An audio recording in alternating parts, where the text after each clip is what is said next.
Right then, we're back at this one. You remember this one? So we've got this City multi-system, these pair twinned up, and this is the one. Lost touch refrigerant, so what we're going to do first, we're going to put some nitrogen in, and then we'll probably split off the outdoor units from the indoor side, and we'll have a look, see if we can see where this leak's coming from. So with the covers off, we've got them two exposed, look. I think what we're going to do, we're going to use these. So this is from Yellow Jacket. I don't know if you guys have come across these before, but this is the P51 manifold. So I got sent this by Yellow Jacket to try out. So I thought this would be a good opportunity to try these out because they've got some cool features. So yeah, this is the P51. So we're going to hook this up, drag some nitrogen over. We'll just get it pumped up with a little bit of pressure first. We're going to have a look around, see what we can see. I'm going to start banging in a bit of pressure. I'm probably just going to take this up to about 10 bar just to go and have a look around, and we'll see what we can see. I couldn't get inside properly last time to have a look, but the customer has told me there's a bit of a patch of oil, or what looks like oil, on the ceiling tile. So we'll just put this up to 10 bar because I don't want to lose too much nitrogen. We'll run inside. Like I said, I had a look out here last time in the outdoor units, couldn't really see anything, so we'll get this up to 10 bar and then we'll go and have a look, see what we can see. Right then, I imagine you can probably hear this if you look down there.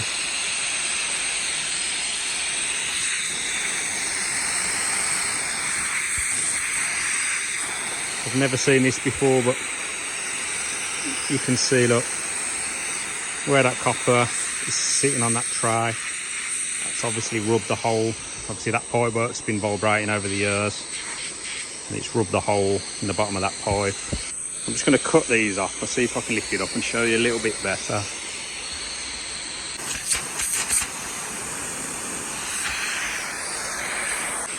Right, I'll see if I can get under there and show you.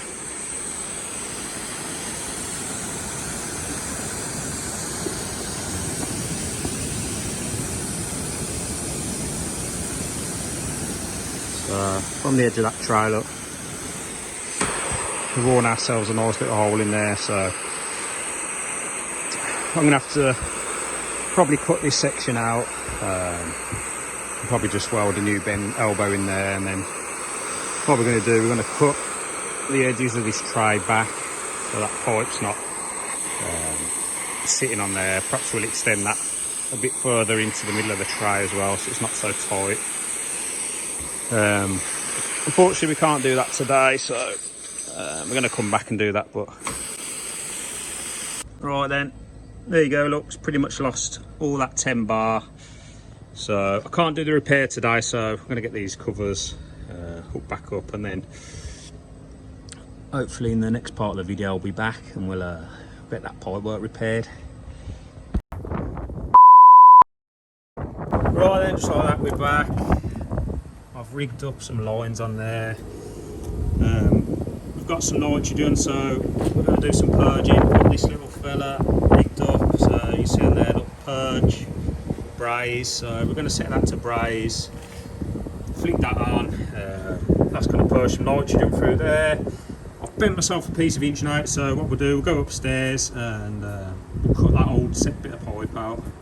Right then, there it is again. Probably be able to hear some hissing because I've just popped that nitrogen on just to make sure it's purging through. So just rip this bit of lagging off, and then we'll cut this pipe out. I'm just going to cut there, and then probably cut there, and then we'll braze a new piece on. I know you could probably blob some braze over that hole, to be fair, if you wanted to, but for the sake of 2 brazes, I'm not going to bother risking that, and I want to extend this pipe back into the middle of the tray, to be fair, so it's not sitting over the edge like that, because that's obviously how it's worn a hole in. So hopefully I'll be able to just extend that, and then I won't have to mess with the tray then and get it out of the way of them lips there. So let's get it cut out.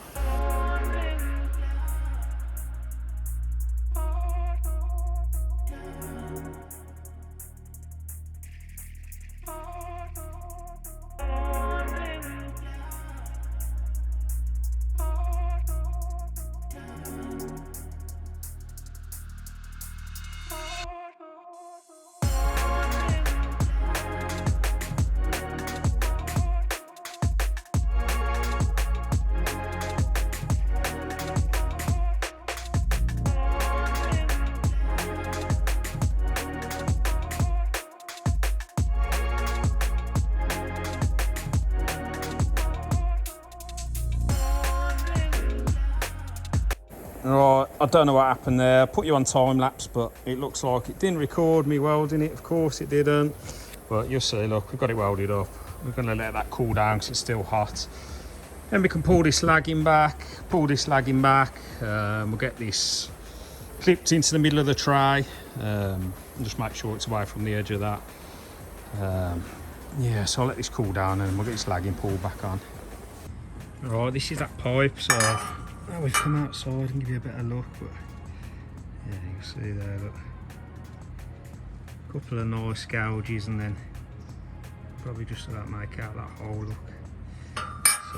So yeah, I don't know. Let me know in the comments, what would you have done? Would you have just brazed over that, or do you think you'd have cut the pipe out like I did? To be fair, like I said, the pipe needed extending into the middle of the tray anyway, so personally I think that was the best way to go. Alright, always give them a little spray with a leak detector and just make sure nothing's leaking. Yeah. We're all good, so I'm going to carry on. We're going to pump that up a bit further and then we'll leave that overnight. We're shucking some pressure in there. I'm going to pump this up, leave this overnight. I've just put these old analog manifold on for tonight. I'm just going to leave that on. It is raining as usual. What I'll do tomorrow, we'll get them digital P51s back out, and then we'll show you like the pressure test feature and stuff on them. So yeah, I'm going to bang that off tonight. It's sort of 4:30 on a Friday. I'm coming back in tomorrow on a Saturday, so I'll catch you guys in a sec. Alright then, it's Saturday, we're back. Today's hot drink is brought to you by McDonald's, of course. We're back looking at obviously this, so I've got to whip them covers off. We're going to check the pressure. I'm going to go and grab some digital manifolds. I'll grab the P51s from Yellow Jacket and we'll hook them up, and I'll show you the pressure test feature on that, because it's quite a good feature. Obviously then we've got to vac it out, so I've got a brand new vac pump to show you. We've got to get all that refrigerant back in today as well. So let me strip this down and we'll have a look at these manifolds. There you go. So we've got the P51 hooked up. If you click on there, that will show you your pressures in the gauge format. So you see it's on 41.2 at the minute. Pressure hold, if we click that, this is going to ask you if you want to run a pressure decay test. So allowable change, you can change that, run 0.5%, but you can change that to whatever you want. Test duration, 5 minutes, 10 minutes, 30 minutes, whatever you like. We'll just run a quick 5-minute one, just to show you. So once you pick your settings, just going to click continue. You'll get this screen sort of pop up, and then we're going to click set, and then away we go. Look, you'll see a bit of a graph form there. There's our countdown timer. There's our limit, look, 41.01, so it can't go any lower than that. So we'll let that run its course, and then I'll show you what it looks like where it says pass or fail. Just quickly, while that's carrying out that test, obviously we're working on a Mitsubishi Electric City Multi VRF. If you're wondering why that was all the way up at 41.5 bar. If you look in the install manual for one of these, or this particular one, it will say pressure test the pipe work up to 41.5 bar. The reason for that is that's where the HP switch is set at. It's as simple as that. Let's just say something failed and then this system carried on building pressure. There's a potential that that pipe work could get up to 41.5 bar before that HP switch activates. You know, chances are it's not going to happen, but if you're wondering why, that's why it states in the manual, pressure test up to 41.5 bar. I just got completely carried away, forgot all about that, but you see there, look, you can probably hear that beeping. We got a pass, and a nice flat line, so there we go. What I'm going to do now, I'm going to rig up the vacuum pump, and I'll show you that because again, that's pretty new. So we'll have a look at the vacuum pump. I've got a brand new vacuum setup as well, so I'm going to get that set up and then we'll have a look, see whether it makes any difference on this big VRF. Now then, this is what I wanted to show you. So this is from Yellow Jacket, and this is the new Super Evac Plus 2 vacuum pump. as it says there, look, long life brushless DC motor, so probably a bit different to a traditional vac pump that you're used to. So I'm going to go now, I'm going to rig this up because I've only had a little look, I haven't used it yet. I'm going to get it out of the box, rig it up, and then we'll have a look how you start this up and get this going.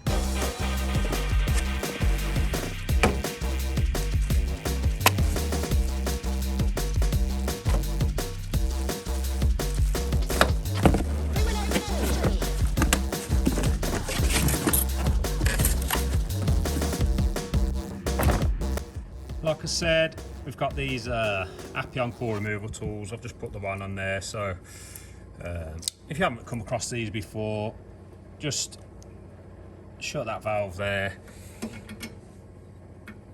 You're literally just going to screw that on.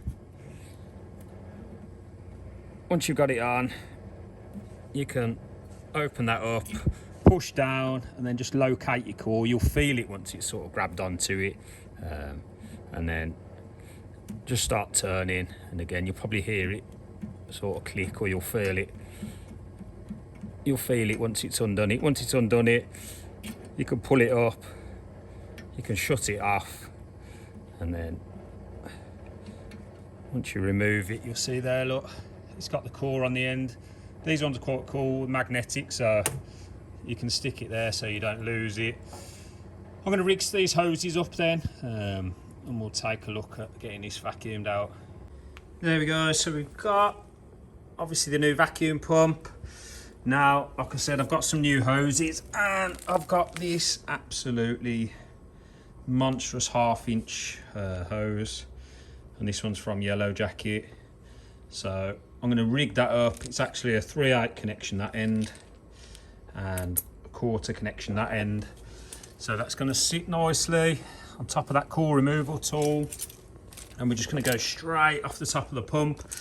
If you follow me on Instagram, you will see that I did a test basically with a 1/2 inch line, with one of these 3/8 lines, and then with the cores in and with the cores removed, just to see if it made a difference. I just rigged up a little split, but it made a massive difference using this hose, this 1/2 inch hose with the cores removed. So I didn't think it would make that much of a difference, but trust me, it did. So I'm interested to see what it does on this.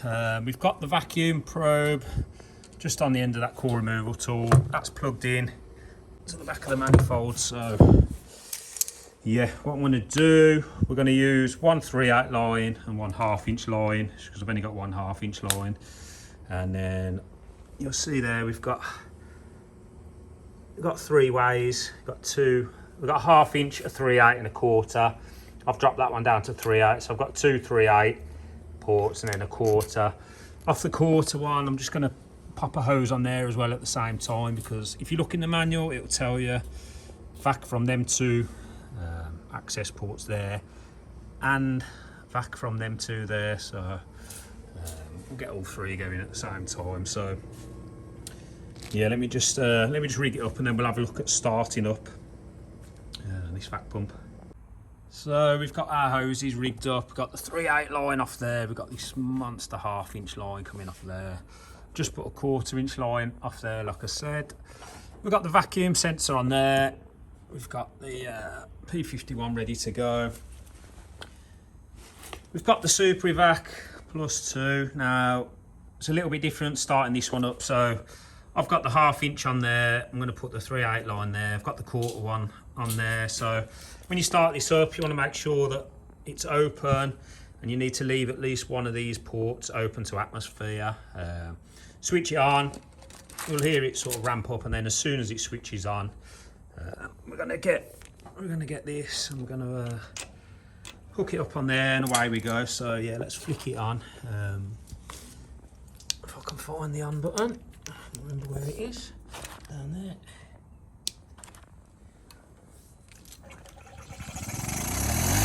So there we go. That's up and running. So basically hook that up.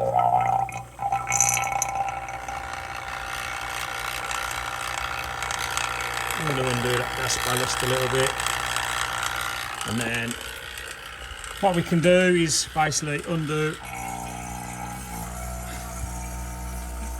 all our ports, so we're vacuuming throughout those 3 ports now. And then if I go on to the P51s, I'm going to go on to evacuation. You'll see there 100,000 microns. So as soon as that starts moving, I'm going to shut that gas ballast off, and then we'll see exactly how long it takes to start pulling this down to something decent.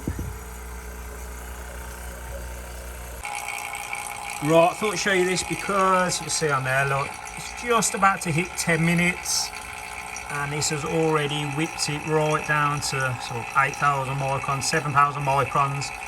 Obviously, we know if we isolate the pump, it's not going to hold at that, but just to give you an indication, it's been 10 minutes and it's whipped it down to 7,000 microns, so I'm not going to isolate it just yet, it's not worth doing that, but you'll see there, look, it's going to show you a graph, so you'll see that graph start coming down, you'll see it spiking up and down slightly. It does tell you there, estimated time remaining, it will work it out, but if it's up and down a bit, you might have to wait for that to stabilise out. We put a target of 500, but to be fair, if you look in the manual for this particular unit, it'll only state 5 torr, which is obviously 5,000 microns. I'm going to pull it lower than that. I'm going to get it, we'll see how this does. We'll give it a good vacuum. It's going to have a nice deep vacuum, so there you go, look. 11 minutes, 5,700 microns, so we'll just leave it. We're going to leave it a bit longer anyway. Well, in the time it's taken me to eat an entire tube of Pringles, so half an hour, look, that's pulled that down to 1,000 microns. No trickery, see. Personally, I think that's ridiculously quick. I know it's not going to hold 1,000 microns yet, but even to just show 1,000 microns on there, with that set up there, I think that's pretty good going. So what we'll do, we'll isolate the pump. Let's turn these on. We'll just isolate the pump. We'll just have a quick look where we're at after half an hour. So we'll just isolate that for a minute.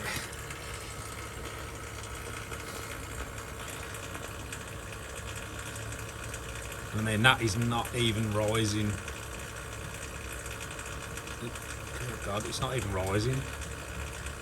I was expecting that to shoot right up to release about 3,000. That's madness. I mean, obviously it's rising slightly, but not very quickly at all, so that is bonkers. Half an hour, you see there, look.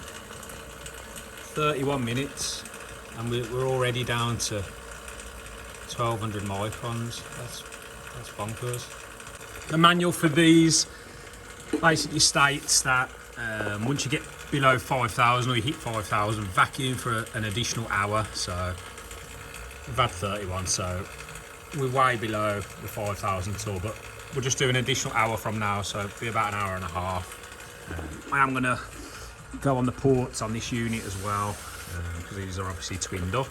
And this is a big system. There's a lot of indoor units on this. We've got 2 outdoor units. So personally, to get it down to that in that amount of time, I think is amazing. So let's open that back up.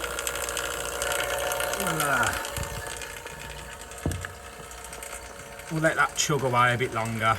There we go, look, an hour and a half, we're down to 625 microns, so we're not quite at that elusive 500, so I can't be part of the 500 micron club this time, but I'm well happy with that. Hour and a half down to 600 microns. So what we're going to do, obviously it's past our target of 1,000, so it will do its own little test look for 5 minutes, and then when that elapses, we'll be ready for the rise test. So the manual, again, in these things states that it can't rise more than 1 torr in an hour, so we'll have to do an hour rise test on this one. So we'll wait for that to just pass that 3 minutes 40, and then we'll begin the rise test. But we come down to the last 5 seconds. 2, 1. Bingo. You'll see there, look, begin pressure hold test. So I'm going to hit yes. Allowable change. You'll see there, look, 1,000. So we're just going to leave it at 1,000. I've got to go all the way up to an hour. And then what we're going to do, we'll press continue. I'm going to isolate the pump. Turn that off, and then you see there, look, obviously you are going to get some sort of rise, but I'm hoping it's going to stabilise out. It's not going to rise more than 1 tour in that hour, so we'll leave that like that, and then I'll check back in with you guys in a bit. Right, stupidly, I did the wrong thing. So where I set 1,000, that basically meant if it went above 1,000 it would fail, so you'll see there fail. What I was supposed to do was set it 1,000 above what I was already at, so it would have been about 1,1700. So what we're going to do, I'll go back on there, just I'm going to whip it back on, and then I'll just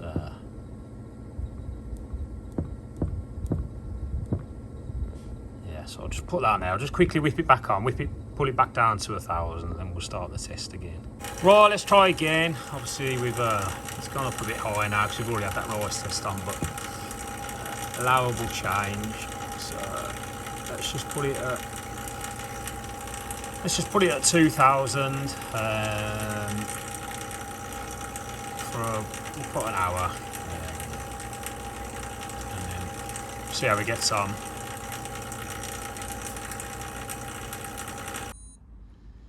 There we go, look, pass. We've had an hour's test. What we on, 1420 or something around there, so that's not bad. I think we started off at what, 800-ish. I'm well happy with that, to be fair. Like I say, I think, what did we vacuum, an hour and a half? So in an hour and a half, I've got this system, which is, I think we've got a 300 and a 250, so we've got a 550 system. There's a lot of indoor units, there's a lot of pipe work. So that setup there has pulled it down to below 1,500. I've left that for an hour, so don't forget, so that whole hour's rise test, and we're still below 1,500. So we're well within, obviously, what Mitsubishi say in the manual. Ordinarily, I don't know how long this was, at least 4 hours I'd have said with my old setup at least. So yeah, well happy with that. Like I said, if you ran that for like 3 hours, if you put that for another hour and a half, I reckon you'd be right down there, to be fair. So I'm really liking that setup. 1/2-inch hose and a 3/8 hose on there. Perhaps 2 1/2-inch hoses will be even better. But yeah, that's working really well. So I think what I'm going to do, I'm going to get all this refrigerant put back in. I'm probably not going to be able to show you running it up today because I want to leave these crankcase heaters on. I've got to get all this refrigerant in yet, but we'll whip the refrigerant in anyway and see where we're at. 1 down, 2 down, 3 down, 4 down, 5 down. Come on, last one. Time to pack up. There we go. Got the covers back on. I'm done. Well, I'm done for today anyway. I'm going to leave these with the crankcase heaters on, and I'll come back and switch them on another time, but I'm not going to squeeze that into this video. Yeah, I thought it was a good chance to show you that yellow jacket kit, to be fair. The vacuum pump, the bigger hoses, the core removal tools. It's not a sales pitch, by the way. It's just I thought I'd show you if it made a difference. Like I said, I did do a test on my Instagram, just on a split, so I knew it was the same conditions, and it was miles faster with a 1/2-inch hose. So that's the way I'm going to go forward, I think. Obviously, every system's different. All these VRFs, you don't know how clean they are, how dry they are, but yeah, it's definitely quicker in my opinion. I reckon if I'd left that on for another hour and a half, I could have got down to the magical 500.